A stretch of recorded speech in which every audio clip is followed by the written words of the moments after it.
सही बात है, सभी मुसलमान आतंकवादी नहीं होते। फिर ज्यादातर आतंकी मुसलमान ही क्यों होते हैं? कैसे दूर होगी दिमाग से देश जलाने वाली कट्टरता? देश के जाने माने पत्रकार हैदर नकवी ने बता दिया।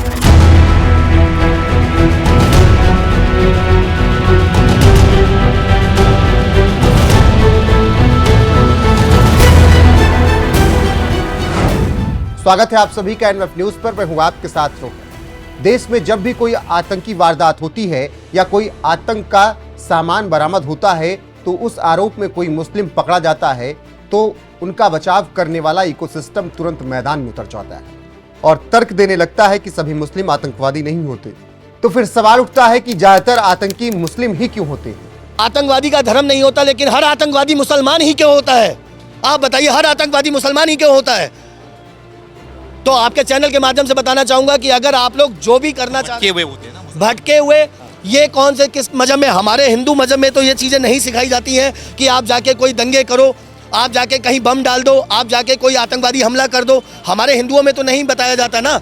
हमारे हिंदुओं में धर्म की एकता सिखाई जाती है, अच्छे संस्कार सिखाए जाते हैं, मानवता सिखाई जाती है, ह्यूमैनिटी सिखाई जाती है। लेकिन वो तो इन लोगों में तो कहीं है ही नहीं, क्योंकि इनके हाथ में पहले दिन से ही मतलब मारने काटने की चीज़ें सिखा दी जाती हैं। जब बच्चा 3 साल का या 5 साल का होता है तो उसको मतलब उससे मुर्गा, बकरा और गाय जैसी चीज़ें कटवाई जाती हैं। तो ये इन लोगों की भावना ऐसी बन चुकी होती है, ये मारने काटने में तत्पर आ जाते हैं और यही इन लोगों को सिखाया जाता है कि आप जिहादी बनिए, जिहादी बनिए। जिहादी बनने के साथ साथ आपको शहादत मिलेगी, 72 हूरें मिलेंगी।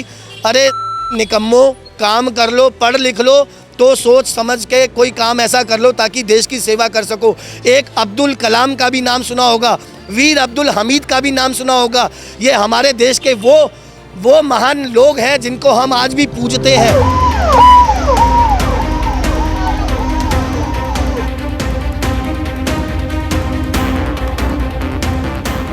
10 नवंबर की शाम राजधानी दिल्ली के लाल किला इलाके में हुए कार ब्लास्ट के बाद एक बार फिर यही सवाल उठ रहा है कि हर मुसलमान आतंकी नहीं होता तो फिर ज्यादातर आतंकी मुसलमान ही क्यों होते हैं? क्योंकि दिल्ली ब्लास्ट से जिस फरीदाबाद कांड के तार जुड़ रहे हैं उनमें सभी आरोपी मुसलमान ही हैं और सबसे बड़ी बात यह है कि सभी आरोपी अच्छे खासे घर से हैं और डॉक्टर जैसी बड़ी पोस्ट पर हैं, जिनके नाम देखकर आप समझ जाएंगे। क्योंकि गिरफ्तार आरोपी डॉक्टर मुजम्मिल शकील हरियाणा के फरीदाबाद की अल फलाह यूनिवर्सिटी में पढ़ाता था। डॉक्टर आदिल अहमद यूपी के सहारनपुर के सरकारी मेडिकल कॉलेज में प्रैक्टिस करता था। डॉक्टर शाहीन साहिद लखनऊ की रहने वाली है जिसे फरीदाबाद से गिरफ्तार किया गया। दिल्ली में जिस कार में ब्लास्ट हुआ वो कार चलाने वाला उमर नबी भी पेशे से डॉक्टर था। ये तो सिर्फ चंद आरोपियों के नाम हैं जो भगवान कहे जाने वाले डॉक्टर के रूप में हैवान बनकर देश के कोने कोने में छुपे हुए थे और भारी मात्रा में विस्फोटक जुटाकर बम बनाने की तैयारी कर रहे थे। वो तो भला हो हमारे देश की सुरक्षा एजेंसियों और जवानों का जिन्होंने वक्त रहते उनके मकसद को नाकाम कर दिया, नहीं तो हजारों किलो विस्फोटक जुटाने वाले ये आरोपी देश का क्या हाल करते आप सोच सकते हैं।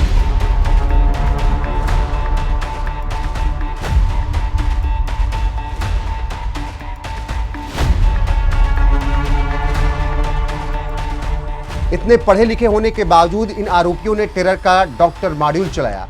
वो चाहते तो डॉक्टर जैसा पेशा चुनकर लोगों को जीवन दान दे सकते थे और अच्छी खासी जिंदगी गुजार सकते थे, लेकिन डॉक्टर होने के बावजूद इन आरोपियों ने टेरर का रास्ता चुना। आखिर ऐसा क्यों हो रहा है? क्यों पढ़े लिखे मुसलमान भी आतंक के रास्ते पर चल रहे हैं? इन्हीं सुलगते सवालों का जवाब देते हुए देश के जाने माने वरिष्ठ पत्रकार हैदर नकवी ने मुस्लिम समाज को तगड़ी नसीहत देते हुए कहा, जब पढ़े लिखे मुस्लिम नौजवान डॉक्टर, इंजीनियर भी आतंकी बनने लगे तो सिर्फ यह कहकर पल्ला झाड़ लेना सही नहीं कि यह इस्लाम नहीं है। हमें गहराई से सोचना होगा। हम घर, मस्जिद और क्लासरूम में कौन सी जरूरी बातचीत करना भूल गए। धर्म को कभी भी सियासत का मुद्दा नहीं बनाना चाहिए, लेकिन कट्टरपंथी लोग युवाओं के दर्द और अकेलेपन का फायदा उठाकर उनकी पहचान को हथियार बना देते हैं। इस जहर का तोड़ सिर्फ सरकार के पास नहीं है, इसे घर के बड़े विद्वानों और समाज के नेताओं को मिलकर निकालना होगा। पढ़े लिखे लोग जिस तरह से आतंक की ओर बढ़ रहे हैं, इस बात से दुखी पत्रकार हैदर नकवी ने सीधे तौर पर मुस्लिमों को अपने घर से इस जहर का तोड़ निकालने की सलाह दी है। तो वहीं जो मुसलमान खुद को पीड़ित और लाचार के रूप में पेश करते हैं, उन्हें भी नसीहत देते हुए हैदर नकवी ने कहा, मुस्लिम युवाओं को लाचारी या बेचारगी में नहीं बल्कि भागीदारी में अपनी ताकत और इज्जत देखनी चाहिए। उन्हें समाज सेवा, बिजनेस, साइंस और कला में आगे बढ़ना चाहिए, ना कि बस पीड़ित बने रहना चाहिए।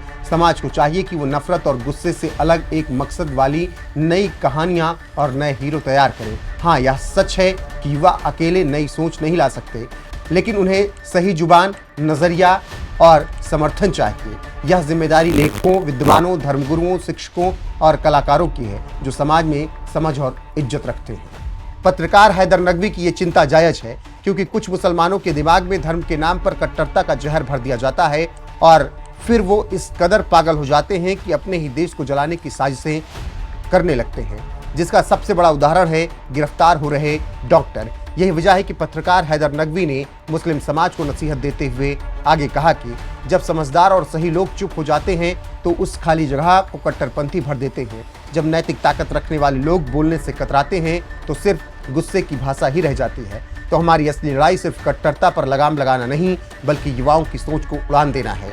उन्हें कुछ ऐसा देना है जिसकी वो आस रखें, ना कि सिर्फ कुछ ऐसा जिसकी उन्हें रक्षा करनी पड़े।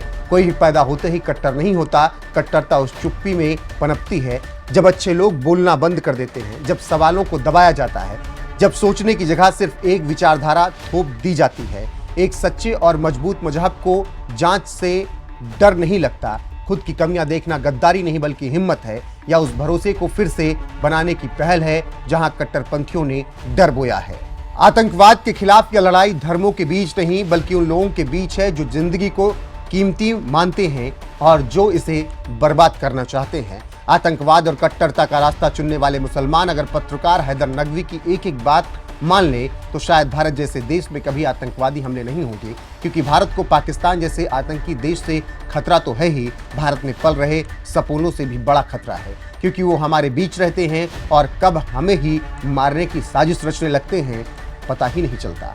टेरर का डॉक्टर मॉड्यूल इसका सबसे बड़ा सबूत है। जरा सोचिए, डॉक्टर एक ऐसा पेशा है जिस पर आम आदमी इतना भरोसा करता है कि उन्हें भगवान तक कह देता है, क्योंकि धरती पर वही इंसान होता है जो लोगों की जान बचाता है।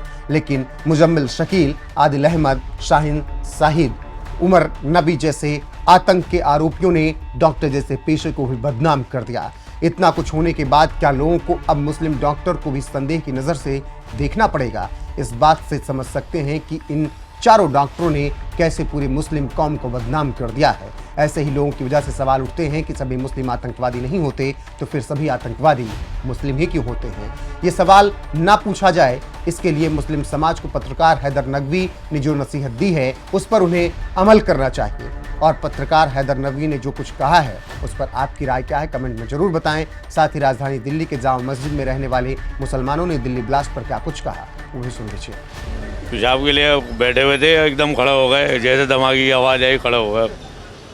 तो आवाज़ सुनते खड़े हो गए? बस खड़े हो गए भाई, क्या करें, हमने किया, पूरी ज़मीन हिल गई यहाँ तक कि ये प्लेट भी गिर गई थी हमारी, ये गिर गई थी। हाँ, मछली की प्लेट हमारी नीचे गिर गई। पेशाब कर पाए थे कि नहीं? हाँ, दोबारा करा। दोबारा करे थे? हाँ, मतलब उठना पड़ गया उसके बाद? उठना पड़ गया। अब जब हमने देखी आग की लपटें भी बहुत तगड़ी आई थी। लपटें भी दिखाई दी? हाँ, बच्चों ने सबने देखा आग की लपटें थी बहुत तगड़ी। बाकी ये सब देख लो, दिल्ली राजधानी में हो रहा है, ये कोई छोटी मोटी बात नहीं है, बहुत बड़ी बात है। और इतने क्राउड होते हैं यहाँ, जो टाइम था वो क्राउड का टाइम था। कितने लोग मरे हैं और कितने लोग घायल भी हुए हैं। एयर स्ट्राइक करना चाहिए, ऑपरेशन शुरू करना चाहिए पाकिस्तान के खिलाफ? बिल्कुल करना चाहिए, ज़रूरत पड़े तो करना चाहिए भाई, बिल्कुल करो। हम भी साथ हैं, हम भी खड़े होकर चलाएंगे अगर ऐसी बात आएगी तो। भाई हमारे देश में रह के और हमारे साथ में गद्दारी, तो ये तो बहुत बड़ी बात है ना। उसको तो बीच चौराहे में फांसी लटका के और पत्थरों से मारना चाहिए, पत्थरों से। हमारा हो या किसी का भी हो, मौत तो मौत है। ये नहीं कि हम ऊपर वाले ने सबको जीवन दिया है, मौत तो देने वाला ऊपर वाला है। अब अगर कोई मारे तो उसका तो इस घटना को होना चाहिए, बढ़िया जांच होना चाहिए उसकी, बढ़िया से जांच करके उसका सही सी सज़ा होना चाहिए। क्या सज़ा मानते हैं ऐसे लोगों की? क्या ऐसे आदमी की मौत की सज़ा होना चाहिए, बस, और कुछ नहीं। मौत का बोला मौत।